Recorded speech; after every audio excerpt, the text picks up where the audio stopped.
Hello everyone and welcome back to my YouTube channel Dr. Harsha Parecha. So I am back again with another video, and today's video is very special because it is on the topic Budget 2023.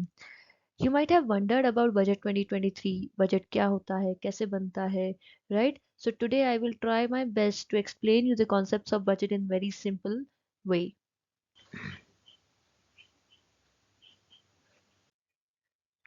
So let us talk about some key points, some important things before we discuss about budget. Some important information about budget. क्या आप जानते हैं हमारी country budget बनाती कैसे है? पिछले साल जो भी अर्निंग्स हुई थी पूरे ईयर में, वो पैसा जो भी है वो कहाँ स्पेंड होने वाला है in the next financial year, that is from April 2023 to 20 March 2024. That is where the budget is made. क्या आप जानते हैं कि बजट जो है वो क्यों बनता है? बजट इसलिए बनता है ताकि हम फोकस्ड रहे. It is a kind of a road map for the country कि हम आगे आने वाले साल में क्या करने वाले हैं, किन किन चीज़ों पे हमारा फोकस रहने वाला है. देन क्या आप जानते हैं बजट कितने समय में बनता है?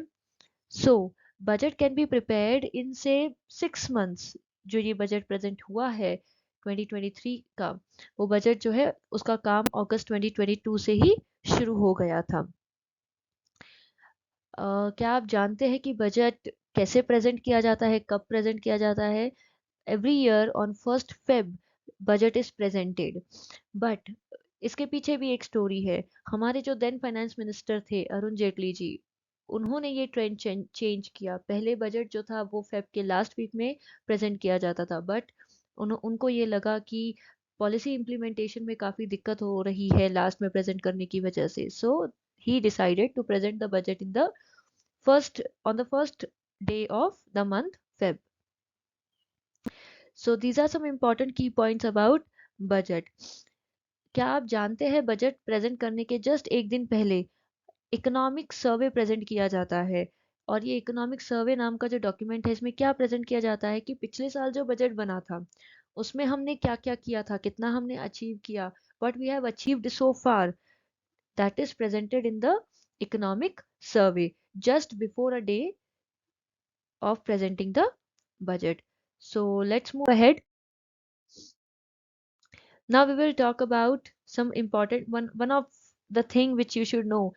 जब बजट पूरा बन जाता है, फाइनलाइज्ड हो जाता है, then there is a ceremony done that is called as halwa ceremony.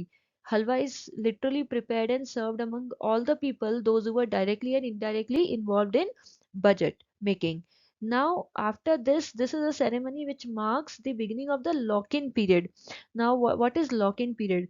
All the officials which were present, which were involved in making the budget, they are literally locked in a room, and once the project is presented, only then they are allowed to come outside. ऐसा क्यों किया जाता है? अगर budget present करने से पहले ही उसके इम्पोर्टेंट इंफॉर्मेशन बाहर लीक हो गई मार्केट में, तो ये हमारे इकोनॉमी के लिए अच्छी बात नहीं है. That is why this ceremony is held.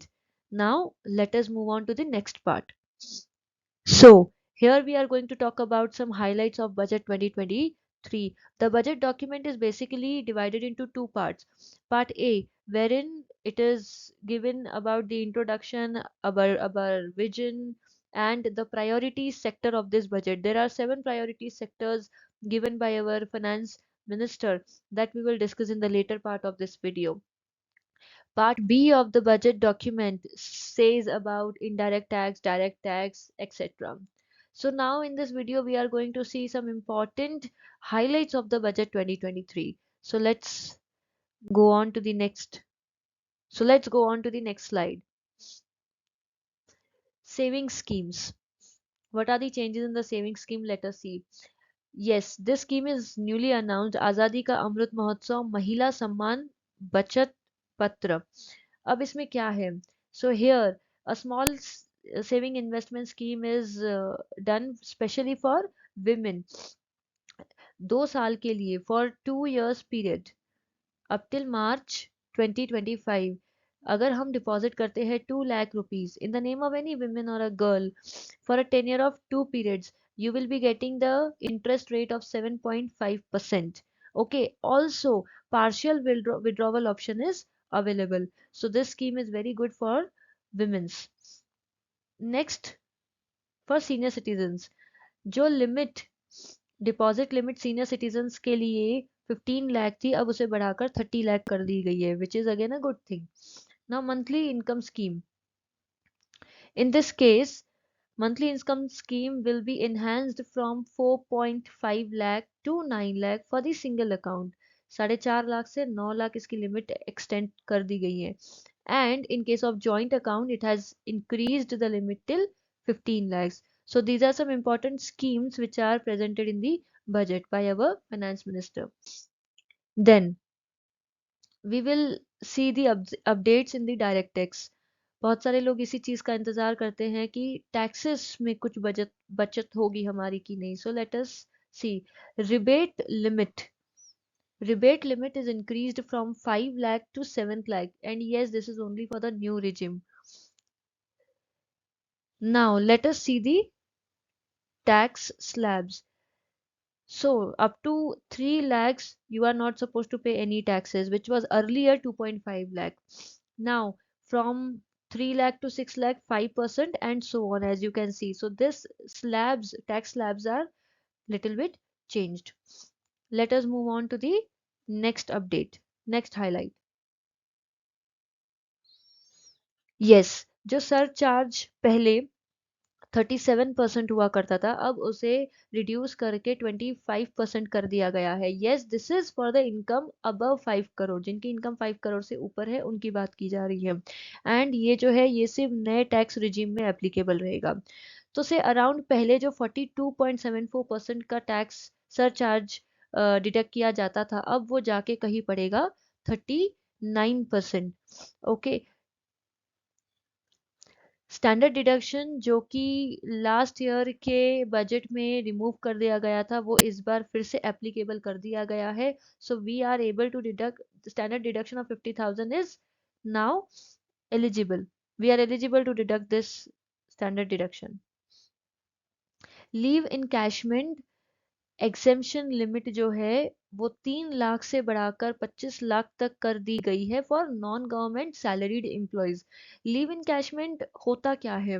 जो भी बची हुई लीव्स हम नहीं लेते हैं, so at the time of retirement हम उन टोटल लीव्स का बैलेंस ले सकते हैं.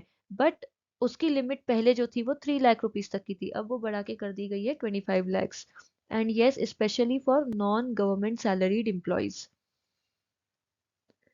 जितना भी हम प्रीमियम भरते थे इंश्योरेंस पे, जो भी हम अलग अलग भरते थे या एग्रीगेट बोल दीजिए इंश्योरेंस का प्रीमियम, जितना भी हम भरते थे, तो हमें 5 लाख तक का एग्जेम्प्ट किया गया है. 5 लाख के ऊपर रहेगा then you will have to pay tax on that. So insurance premium, aggregate of premium for life insurance policies जो कि इशू की गई है 1 अप्रैल 2023 के बाद, या फिर 1 अप्रैल 2023 को, या उसके बाद. तो उसमें 5 लाख तक की छूट है. उसके अबव अगर रही then you will have to pay tax on it. Now in the budget there are 7 priority sectors which are defined by finance minister, और उन्हें कहा गया है सप्तऋषि. तो ये 7 कौन से सेक्टर्स है, आइए बात करते हैं इनकी one by one. So the first sector is inclusive development. यहाँ पे हमारे मिनिस्टर निर्मला सीतारमन जी ने बात की है एग्रीकल्चर के बारे में, डिजिटलाइजेशन ऑफ क्रेडिट सोसाइटीज के बारे में. इंडिया को एक ग्लोबल हब बनाना है मिलेट्स के केस में, और इन शॉर्ट फार्मर्स को एम्पावर करने की बात की गई है. In the second point, reaching last mile, इसमें बात की गई है कि हर ऐसे एरियाज, ऐसे ऐसे लोग जिन जिन तक अभी हम बेसिक फैसिलिटीज नहीं पहुंचा पाए हैं, वहां तक हमें पहुंचना है. Providing basic facilities to the tribal group. In the third one, she has talked about the infrastructure and investment. यहाँ पे कैपिटल इन्वेस्टमेंट की बात हुई है, लॉजिस्टिक की बात हुई है, कनेक्टिविटी की बात हुई है, एंड रेलवे की बात हुई है. ऑल्सो स्टेट को जो गवर्नमेंट सपोर्ट देती है उसकी बात की गई है. So all these things she has mentioned in this sector, in this part. उसके बाद फोर्थ जो प्रायोरिटी सेक्टर पे बात की है मैम ने, वो है unleashing the potential, where she has talked about use of technology. Mission Karmayogi, जहाँ पे she has talked about the upgradation of the skills of the government employees and become people and use people centric approach. AI की बात की गई है, artificial intelligence. 100 ऐसी labs बनाने की बात की गई है जो कि एप्लीकेशंस बनाने में हेल्प हो सकती है, जहाँ पे 5G सर्विसेज प्रोवाइड की जाएंगी। ऑल्सो विवाद से विश्वास, रिलीफ फॉर एमएसएमईज, इनकी इसकी भी बात की गई है। फिफ्थ जो पॉइंट है वो है हमारा प्रायोरिटी सेक्टर है, वो है ग्रीन ग्रोथ, जहाँ पे ग्रीन क्रेडिट प्रोग्राम की बात की गई है, green hydrogen mission and PM PRANAM. PM PRANAM stands for PM program for restoration, awareness, nourishment and amelioration of the mother earth. The sixth one is youth power. यहाँ पे youth को एम्पावर करने की बात की गई है, where she has talked about PM Kushal Vikas Yojana 4.0। Pan level पे ये एक स्कीम चलाने की बात की गई है, India national apprenticeship promotion scheme. National digital library जो कि अवेलेबल रहेगी इंग्लिश एंड रीजनल लैंग्वेज में। एकलव्य मॉडल रेसिडेंशियल स्कूल्स जो है वो बनाए जाएंगे, जो कि कैटर करेंगे 3.5 लाख ट्राइबल स्टूडेंट्स की एजुकेशन नीड्स को। And the last priority sector, that is financial sector. यहाँ पे भी बहुत सारी स्कीम्स की मैम ने बात की जो कि अपलिफ्ट करेगा फाइनेंशियल सेक्टर को। For example credit guarantee for MSMEs, capacity building in security market which will be done और looked after by SEBI. So all of these 7 priority sectors जो थे, जहाँ पे अलग अलग तरीके की स्कीम्स है, अलग अलग तरीके की बात की गई है in budget document. So I hope you all have enjoyed this video. Thank you so much. If you want me to make more videos, please let me know in the comment section below. And if you have not subscribed to my channel yet, kindly subscribe and hit the bell notification icon. Thank you so much.